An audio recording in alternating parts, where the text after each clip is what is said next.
Hi guys, how are you? This is Dr. Chavikar and welcome to my channel Krishna Institute of Law. आज मैं आपको lecture देने वाली हूँ trade union पे। ट्रेड यूनियन का ये जो टॉपिक है ये लेबर एंड इंडस्ट्रियल लॉ का ही एक पार्ट है।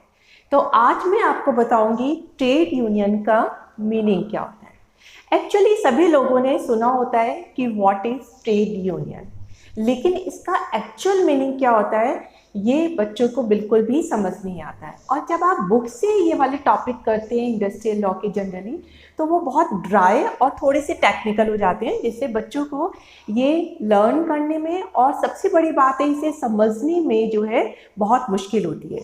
लेकिन आज आप मेरे साथ साथ करिए, मैं आपको सारे ट्रेड यूनियन से रिलेटेड एक एक टॉपिक अपनी एक एक वीडियो लेक्चर में कवर करूँगी, तो आप ज़रूर देखिए। और मैंने अपनी तरफ से इन्हें बहुत ईजी लैंग्वेज में प्रेजेंट कर रही हूँ, जिससे कि आपको एकदम मेरा लेक्चर सुनते ही सारे कंसेप्ट बिल्कुल बहुत ईजिली समझ में आ जाएंगे। तो लेट्स स्टार्ट। सबसे पहले मैं आपको बता रही हूँ ट्रेड यूनियन का मीनिंग कैसे होता है।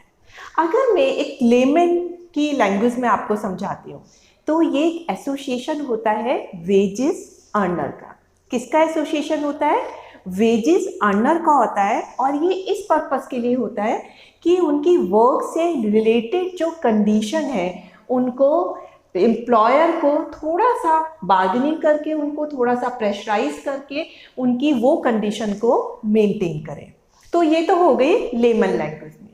अब सेक्शन 2H के हिसाब से हम देखेंगे कि एक्चुअली एक्ट में इसकी क्या डेफिनेशन दी गई है ट्रेड यूनियन की।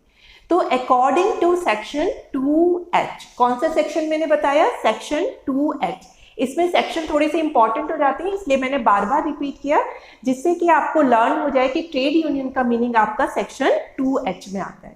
इस सेक्शन के हिसाब से जैसे मैंने आपको बताया कि ये आपका है सेक्शन 2H, तो ये एक कॉम्बिनेशन है जो टेम्परेरी भी हो सकता है और परमानेंट भी हो सकता है।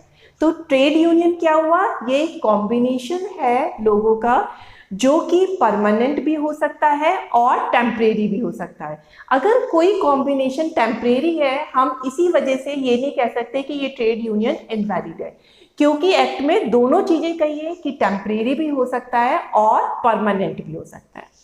सेकंड, इसका डेफिनेशन का पार्ट आता है कि इसका पर्पस, यहाँ पे हमने ट्रेड यूनियन के पर्पस को ज़्यादा फोकस किया है। तो ये जो कॉम्बिनेशन होता है, चाहे वो टेम्परेरी हो चाहे वो परमानेंट हो, वो किस पर्पस के लिए बनाया जाता है? वो दो पर्पस के लिए बनाया जाता है। पहला पर्पस है कि ये रेगुलेट करता है रिलेशन। किसके बीच के रिलेशन को रेगुलेट करता है? ये तीन जनों की रिलेशन को जो है रेगुलेट करता है। पहला है वर्कमैन और एम्प्लॉयर, क्योंकि एम्प्लॉयर वर्क देता है और वर्कमैन को वर्क मिलता है। तो ये किनके बीच को रिलेशन को रेगुलेट करता है? वर्कमैन और एम्प्लॉयर। दूसरा, ये किसके रिलेशन को करेगा? वर्कमैन और वर्कमैन के बीच को। और थर्ड, ये करता है एम्प्लॉयर और एम्प्लॉयर के बीच के रिलेशनशिप को भी ये जो है गवर्न करता है।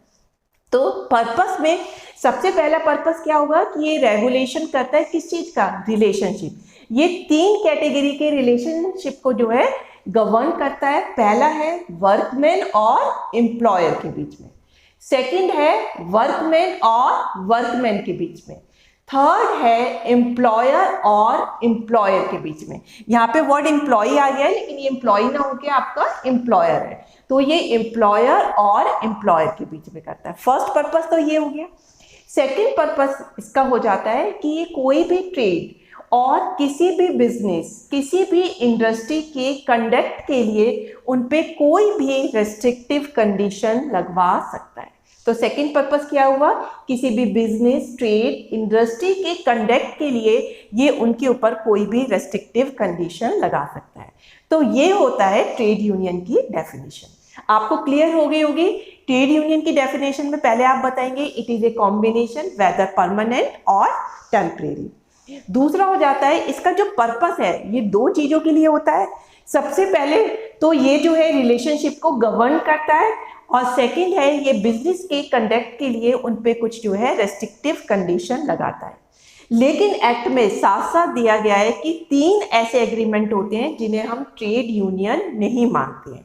तो वो 3 कौन कौन से कॉन्ट्रैक्ट होते हैं? पहला तो है, अगर किसी पार्टनरशिप के जो पार्टनर्स होते हैं वो बिजनेस चलाने के लिए आपस में जो एग्रीमेंट करते हैं, वो ट्रेड यूनियन की डेफिनेशन में नहीं आता है। सेकंड होता है एम्प्लॉयर और एम्प्लॉय के बीच में, यहाँ पे हमने वर्कमैन की बात करी थी, तो एम्प्लॉयर और एम्प्लॉय के बीच में जो एग्रीमेंट होते हैं वो भी ट्रेड यूनियन में नहीं आते हैं, क्योंकि जैसे आप अपॉइंटमेंट लेटर में उनको कोई भी टर्म्स कंडीशन करके कोई एग्रीमेंट करते हैं तो वो ट्रेड यूनियन की डेफिनेशन में नहीं आते हैं। थर्ड है, अगर हम अपने बिजनेस की गुडविल को सेल कर रहे हैं, ठीक है, अगर हम अपने बिजनेस की गुडविल को सेल कर रहे हैं तो सेल के कंसिडरेशन के लिए जो एग्रीमेंट होते हैं वो भी ट्रेड यूनियन की डेफिनेशन में नहीं आते हैं। तो अगर आपसे पूछा जाता है ट्रेड यूनियन का मीनिंग क्या है, तो आप मीनिंग तो बताएंगे, साथ साथ ये 3 कंडीशन भी बताएंगे जो कि ट्रेड यूनियन में कवर नहीं होती है। वो 3 कंडीशन कौन सी है? पार्टनर्स के बीच का जो एग्रीमेंट होता है बिजनेस को चलाने के लिए, एम्प्लॉयर और एम्प्लॉय के बीच में जो टर्म्स कंडीशन के लिए आपका एग्रीमेंट होता है, और बिजनेस की अगर गुडविल सेल हो रही है तो उस बिजनेस की गुडविल की सेल के लिए जो हमें कंसिडरेशन मिलेगा उसके लिए जो एग्रीमेंट होगा वो भी ट्रेड यूनियन में नहीं आएगा। तो ये था आपका ट्रेड यूनियन का मीनिंग। अब इसमें मैं आपको एक केस बताती हूँ, क्योंकि आपको केस लॉ भी लिखना होगा। इसमें केस है GTRTCS। क्या केस हुआ आपका? GTRTCS, officer association Bangalore versus deputy registrar of trade union Bangalore. तो इस केस में क्या हुआ था कि पेटिशनर जिसने था ट्रेड यूनियन की रजिस्ट्रेशन के लिए एप्लीकेशन डाली, लेकिन डिप्टी रजिस्ट्रार ने उसे रिजेक्ट कर दिया, ये कहते हुए कि इसके जो मेंबर हैं वो एक्चुअली में इंडस्ट्रियल डिस्प्यूट एक्ट के हिसाब से वर्कमैन नहीं है।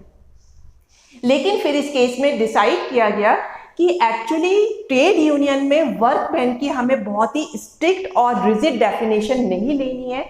जो भी मेंबर किसी भी बिजनेस में, ट्रेड में, इंडस्ट्री में एक्चुअली एम्प्लॉयज होते हैं वो सभी जो है वर्कमैन की कंडीशन में आएंगे। तो ये इस केस में डिसाइड हुआ था। इसमें हम एक केस और लिख सकते हैं, food corporation of India staff union versus food corporation of India. इसमें क्या था कि एक ही इंडस्ट्री के लिए 3-4 जो थी बिजनेस के लिए जो थी ट्रेड यूनियन थी। अब सारी की सारी ट्रेड यूनियन कह रही थी कि हमें जो है रिप्रेजेंट करते हैं, हमारा ही रिप्रेजेंटेटिव कैरेक्टर है। अब ये डिसाइड करना था कि सभी ट्रेड यूनियन में से कौन रिप्रेजेंटेटिव कैरेक्टर वाली ट्रेड यूनियन है। तो इस केस में डिसाइड किया गया कि अगर 3-4 ट्रेड यूनियन अपना क्लेम करती है और हमें ये डिसाइड करना है कि कौन सी रिप्रेजेंटेटिव ट्रेड यूनियन है, तो हम फिर सीक्रेट बैलेट मेथड को यूज करेंगे और उस मेथड से ये जानेंगे कि हर ट्रेड यूनियन के मेंबर का क्या स्टेटस है, और उस स्टेटस के बेसिस पे हम फिर ये डिसीजन लेंगे कि कौन सी ट्रेड यूनियन रिप्रेजेंटेटिव कैरेक्टर में। क्लियर हो गया? तो ये था आपका ट्रेड यूनियन। मैंने 2 केस लॉ बताए हैं, मैं एक बार और रिपीट कर देती हूँ आपको।